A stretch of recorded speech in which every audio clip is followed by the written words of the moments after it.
Hello and welcome to News Bharati. In this video, we are going to talk about impact of Russian invasion of Ukraine on India. So let's just first address the elephant in the room. All the Western countries are saying that India should take a stand. Ukrainian ambassador to India is saying that Indian Prime Minister Narendra Modi should talk to Russian President Vladimir Putin as well as Ukrainian President Volodymyr Zelensky about the current scenario. Now, does India owe anything to any of these countries to do anything about this situation?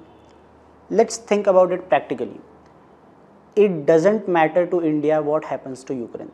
It's a very heartless statement, I understand this, because there are actual human beings dying in that war. But does it matter what happens in Ukraine to India? Let me tell you why I am saying this. Not a single Western country ever stood with us against Pakistan or against China. When this invasion of Ukraine is happening, at this very moment, there are more than 100,000, that is 1 lakh Chinese soldiers at our border. Some of them probably we don't know. Some of them came in and then again Indian forces pushed them outside of Indian border. That is the situation that we have been living under for almost 2 years now.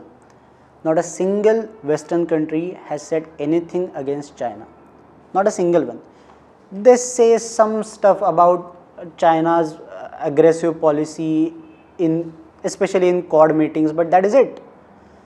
No sanctions, no action, no strong warning of sanctions even against China. They wouldn't dare do so. Forget about China. Let's say if China is too big and West cannot handle China. What about Pakistan? Up until 2 years ago, West was funding Pakistan. West was actually giving aid to Pakistan, which was then being used to fund terrorists to use against India in Kashmir. Up until 2 years ago, West was providing weapons, including Ukraine. They were providing weapons to Pakistan to use against India. Forget about talking against Pakistan's terrorism. They were actually funding and giving them weapons to use it against India. Does India owe anything to these countries to take any stand about Ukraine? That answer would be no. Should India do that on humanitarian ground? Maybe, but this is real politics, this is geopolitics, this is not humanitarian Gandhian politics, this is international geopolitics. This is the same Ukraine which criticized India after 1998 nuclear blast. This is the same Ukraine which voted in favor of action against India after in 2019, 5th of August 2019, India revoked Article 370. This is the same Ukraine. So should India take any effort to actually stand with them? It's anybody's guess. Now let's come to the second aspect of it, which is Russia. Russia is India's oldest partner in terms of military equipment. We all know that we just bought S-400 missile defense system from Russia. S-400 missile defense system is a very high class, high tech technology which we have purchased from Russia. It doesn't come whole and soul. There are various parts, there are spare parts, technical difficulties take place. We need Russia's help in order to arm our own military. We have purchased many Sukhoi Su-35s. We have co-developed BrahMos missiles together with Russia. With all this dependence on Russia in terms of military, although Russian economy is much smaller than India's economy, but their military might is much bigger than India's military might. We purchase most of our equipment even today from Russia. In that scenario, should India say something against that very country which is providing us military equipments just to make West and those countries which did not stand against or for us ever? Should India say anything like that? Should India make that mistake, or should India not even say anything for Russia? Because let's be very clear, Russia's invasion is completely illegal. But that doesn't mean India has to speak on it. because we are talking about international politics, we are talking about geopolitics, we are talking about foreign affairs. Here emotions have no place. What are Indian interests? And I think India is taking care of its interests at the most.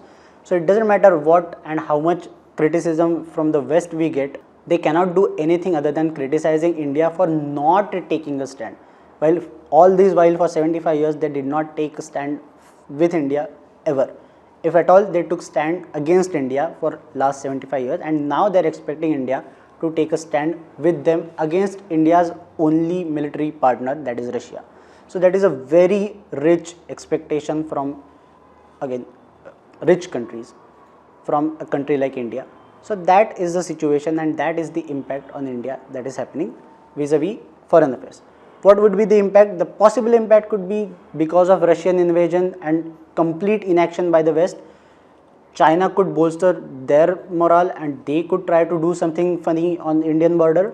But Indian border is much more secure now after Galwan clashes, because Indian military and especially on the border Indian army has given sufficient boost to their equipments and men and morale that anything China tries to do, if at all China tries to do anything funny, Indian military can respond very well. So there is no such impact as on India on military terms.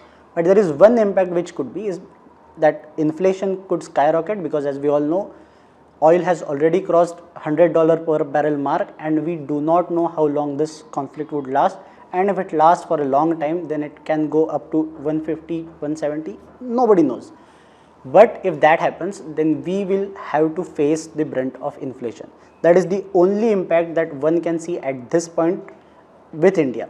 But as far as geopolitics goes, India is perhaps on the right track to not take any side and remain a neutral country in this conflict.